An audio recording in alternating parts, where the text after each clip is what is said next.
Барлықтарыңызға сәлем, қалдарыңыз қалай? Бүгін мен сіздермен осындай өте тиімді және де өте арзан болып шығатын пончики жасаймыз. Ең алдымен ыдысымызға жылы сүтімізді қойып, оның үстіне қантымызды саламыз. Қантымыздың үстіне дрожж салып, жақсылап араластырамыз.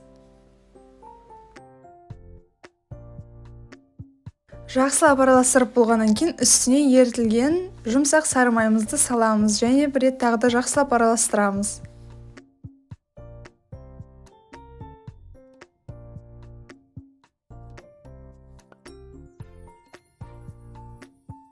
Сұйық массамызды араластырып болып, оның үстіне ұнымызды саламыз, жақсылап жұмсақ болып қамырды илейміз. Осы видеоның астына мен Instagram парақшамды қалдырып кетемін, онда да тіркеліп қойыңыздар. Түрлі қызықты видеолармен бөлісетін боламын. Қамырымызды илеп болдық. Енді осы қамырымызды пакетпен немесе сүлгімен жауып, жылы жерге көтерілгенше қойып қоямыз, 1-1,5 сағаттай. Мінекей біздің уже қамырымыз көтерілді. Енді оны басып, жақсылап видеодағыдай оқтаумен жаятын боламыз. Мен кішкене сұйық майды қостым. Сіздер ұнды немесе сұйық майды қоса берсеңіздер болады.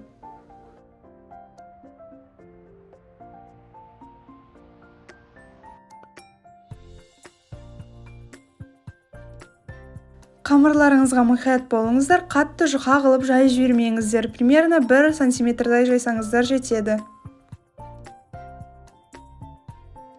Енді осындай кез келген домалақ ыдысты аламыз. Менде бұл сәл үлкенірек. Маған осындай үлкенірек пончиктар ұнайды. Сіздер өздеріңіздің қалауларыңызша жасай беріңіздер. Осылай барлық тестаны домалаққа бөліп шығамыз, және де ортасын кесуге насатканы аламыз. Кез келген насатка бара береді. Ортасын кесіп аламыз. Ендігі кезекте мен осындай пергамент қағаздарын 4 бұрышқа кестім, және де оған пончикті саламын. Пончикті салып, духовкаға 40 градусқа жіберемін, көтерілу үшін осындай духовканың формасына. Біздің пончиктеріміз уже көтерілді, және де мен оны майға қоратын боламын. Майда қыздырып аламыз. Орташа отта пончиктарымызды екі жағынан қуырып аламыз.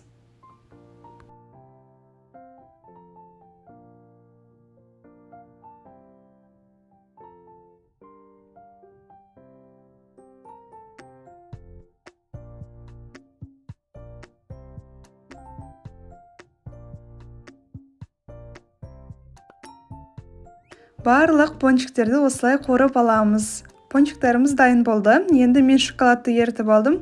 Оның үстіне мен посыпка себетін боламын, осындай розовый. Сіздер өз қалауларыңызша әсемдей берсеңіздер болады.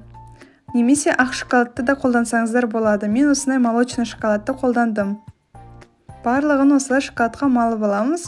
Мен ақ шоколадпен үстіне узорлар жасадым. Сіздер әрине өз қалауларыңызша жасасаңыздар да болады, жасамасаңыздар да болады, бірақ шоколадпен өте дәмді болып шығады. Және де кейбір пончиктардың үстіне мен осындай грецкий орехты қостым. Бұл да өте дәмді болып шығады. Міндетті түрде грецкий орехты қосып көріңіздер.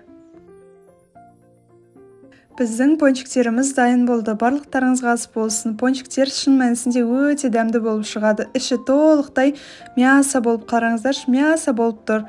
Барлықтарыңызға ас болсын. Видеоға лайк басып, комментарий қалдырыңыздар.